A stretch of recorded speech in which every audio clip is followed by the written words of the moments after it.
Hello，你哋好，歡迎嚟到港媽珠海小日記頻道，我係喵雞媽，多謝你哋再返嚟聽我嘅分享。今日呢一條片主要係想補充上一條片有關我朋友因為乳腺腫瘤而入醫院做手術嘅經歷。因為上一條片可能有啲嘢我講得唔夠清楚，引發咗有好多網友有好多嘅提問，特別係關於點解喺香港呢就係要做好多檢查，但係返到大陸醫生呢就係咁直接叫你入院做手術啦。想講下兩地醫療制度有啲咩分別啦，同埋大陸醫生係咪亂咁叫你做檢查做手術，仲有就係大陸嘅醫療仲值唔值得信呢？等等嘅問題。今次呢，我就想由頭到尾同大家分享我朋友嘅真實經歷，同埋我哋喺大陸睇醫生做手術嘅親身感受，亦都會順便講下大家成日都會問嘅問題，例如去邊間醫院呢？邊個醫生？有冇俾利是？有啲咩要注意呢？仲會簡單介紹下乜嘢係三甲級醫院啦，同埋仲有國際部同埋普通科有咩分別？希望大家聽完之後可以有更清晰嘅認識，又或者如果我有講錯嘅，希望大家多多指點。首先呢，係我朋友喺香港已經睇咗醫生㗎喇，亦都做過初步嘅檢查同埋評估，但係呢，佢個乳腺腫瘤生長得好快啊，一個月大咗幾倍，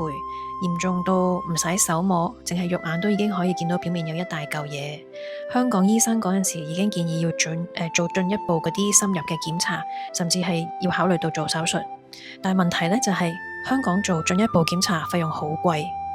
而我朋友係冇保險，根本就負擔唔起。亦都去過香港政府醫院，但係要排期，排到1年半之後先至可以見醫生，但係手術都唔知係幾時可以再安排到喎。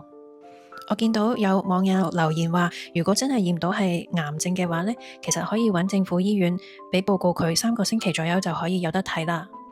我好多謝網友分享俾我知道呢個資訊，等我有多一個認知。但係呢，大家要明白，對於我朋友呢個情況，其實3個星期都可能係太遲啦，等3日都可能有危險，因為佢個腫瘤已經好大啦，即係意思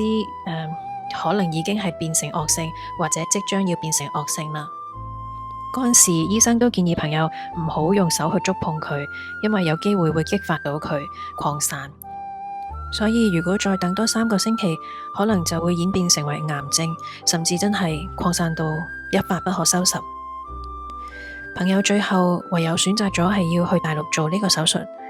咁入醫院即刻切除佢，而事實證明咗呢一個決定係正確嘅，因為最後確實咗已經係有病變，差啲就係要變成癌啦。不過都有好多人會質疑，究竟大陸啲醫生得唔得㗎？信唔信得過㗎？咁我自己咁樣睇啦，響香港睇政府醫院都冇得揀醫生，所以都唔會知道嗰個醫生適唔適合自己。咁去到大陸去醫院，雖然係可以揀醫生，但係同樣都係因為我都唔知嗰個醫生，我都唔識佢嘅，亦都唔會知道自己佢適唔適合我自己。既然兩邊都係要接受一個唔知適唔適合自己嘅醫生去醫自己嘅話，咁喺呢個情況之下，又等唔切政府醫院，又唔夠錢睇私家，咁咪就所以選擇返大陸咯。今次我陪朋友喺大陸睇醫生做手術嘅整體體驗都係正面嘅。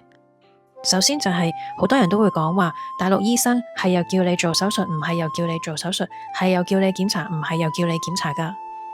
喺香港人嘅角度會覺得梗係啦，叫我做多啲檢查，你應該可能有佣分啩。我如果代入病人嘅角度去睇，我做好多個檢查，對我自己身體都係有好處啊，因為我可以了解多啲自己啊嘛，而且呢度嘅檢查係經濟實惠。舉個例子就係我之前喺香港做呢個乳房嘅 3D X 光造影，佢仲要分照雙側、照單側或者要加照，加埋埋呢都幾千蚊。但係我上年喺珠海照，佢冇分，佢幫我照晒咁多個角度，都係幾百蚊。檢查出嚟嘅報告都係一樣，質素都係一樣，甚至我感覺上珠海更加先進。喺香港可以選擇照2D 嘅或者照3D 嘅，咁我諗會唔會係因為3D 真係太貴？如果應付唔到3D 呢個價錢嘅，或者可以選擇2D 都好過冇啊。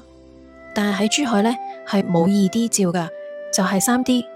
因為 3D 就係好清楚，更加標準，價錢又唔貴，咁做咩要多此一舉要做一個2D 呢？至於大陸醫生嘅醫德，好彩我自己同埋我朋友接觸到嘅醫生，我哋感覺上佢哋都幾負責任同埋幾有醫德嘅。我哋嘅感覺就係佢哋普遍都好關心病人啦，會考慮到病人嘅心理壓力，知道咧你返到屋企可能仲會有好多疑問啊，好多時佢哋咧都會好願意咧去同病人交換微信，等你知道有問題嘅時候，你就喺個微信嗰度問佢，佢哋得閒嘅時候亦都會回覆。唔係淨係人嘅醫生係咁噶，我自己有養貓有養雞，咁其實獸醫都一樣係咁樣噶。有機會嘅，我再分享一下我帶貓貓去睇獸醫嘅經歷。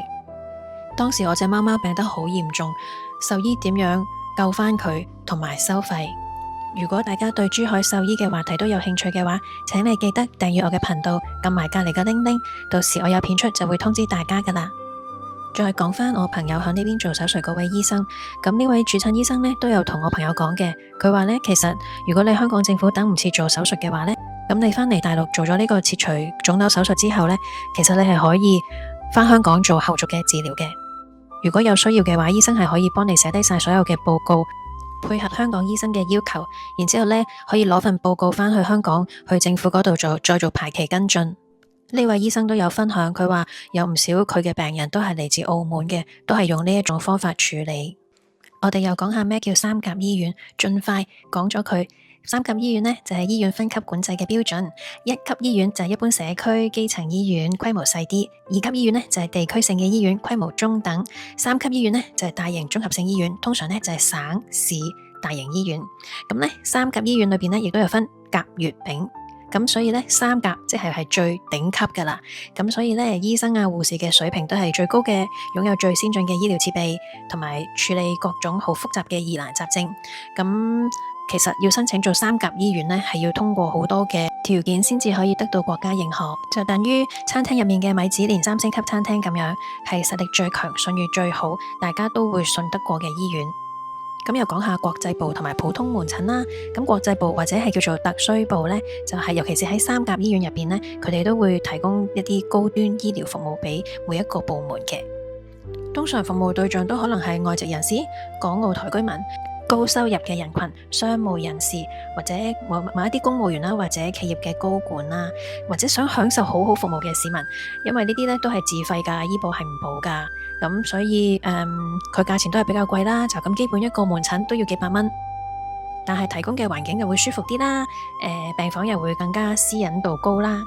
咁如果有需要嘅話呢，都可以喺小程式嗰度預約，又或者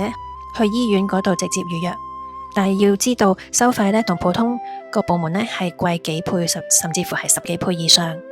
一般我哋市民呢係睇普通嘅已經係好足夠噶啦，其實醫生都係一樣。只係環境設施同埋服務會唔同，同埋排隊就會快啲。今次呢條片可能錄得太長啦，我仲有幾個話題，包括咗比利時醫生嘅文化啦，